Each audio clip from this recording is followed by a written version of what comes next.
বাংলাদেশের প্রতিটি গ্রামে গ্রামে বছরের মধ্যে 2-4-10টা মাহফিল হয়।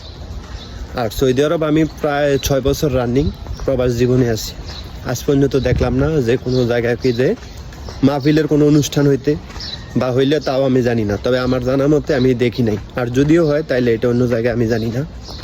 কিন্তু বাংলাদেশের প্রত্যেকটা গ্রামে বছরের মধ্যে 2-4-10টা-20টা মাহফিল হয়। বড় বড় বক্তা আনে, দাওয়াত করে আনে, মাহফিল আয়োজন করে হেদায়েত হওয়ার জন্য। একটা কথা কি ভাই, যে হেদায়েত হচ্ছে নিজের কাছে। বড় বড় আলেম আইন না, বড় বড় ইসলামিক বক্তা আইন না মাহফিল কইরা কোনো লাভ নাই। হেদায়েত যদি আপনি নিজে না হইতে পারেন তাইলে বক্তারা আপনারা কোনো কিছু করতে পারবে না। বক্তায় ওয়াজ করবো, আপনি ওয়াজ শুনবেন, ওয়াজ শুনিয়া বক্তায় চলে দেবো, আপনিও চলে দেবেন, ঠিক আছে? সবচেয়ে বড় হেদায়েত হয়েছে আপনি আপনার নিজের কাছে। সৌদি আরবের মানুষ ভালো খারাপ সব দেশেই আছে, কিন্তু তারপরেও দেন হেরা কত কিছু মাইনা চলে, এদেশের ইসলামের আইন মাইনা চলে। হেরা এই মনে করেন যে খারাপ কথা বলবো, আবার একটু পরে যে আল্লাহর নামে, আল্লাহর কাছে মাপ চাইবো, আল্লাহর নামে ইয়া করবো, দুরূদ করবো, এরকমভাবে হচ্ছে তাগর জীবনযাপন।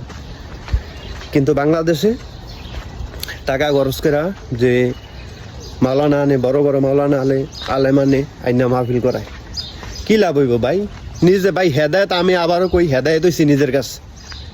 ইমান শব্দের অর্থ হচ্ছে যে দৃঢ় বিশ্বাস।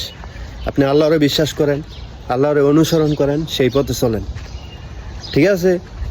যে মাহফিল করতেছে দেন, কতজন মানুষ হেদায়েত হইছে, কতজন মানুষ মনে করেন যে আল্লাহর পথে আইছে।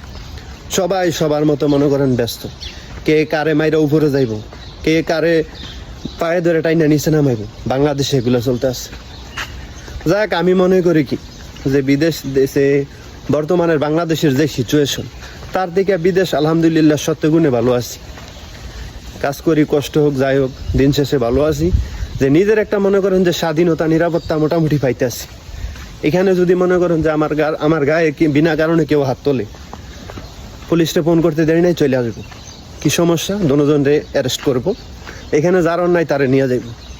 কিন্তু বাংলাদেশে মানুষের প্রাণের যে কোনো দাম নাই, যে যারে মারতে আছে, যে যারে যা ইচ্ছা তাই করতে আছে, মানে যার যার ব্যক্তিগত স্বাধীন মতো দেশে চলতে আছে। যাই হোক, আল্লাহ সবার সহি বুঝ দান করুক। সামনে আসতেছে মাহে রমজান মাস, অবশ্যই সবাই চেষ্টা করবেন যে হেদায়েত হওয়ার জন্য, আল্লাহর রাস্তায় ফিরে আসার জন্য, ঠিক আছে? সবাই ভালো থাকবেন। আসসালামু আলাইকুম।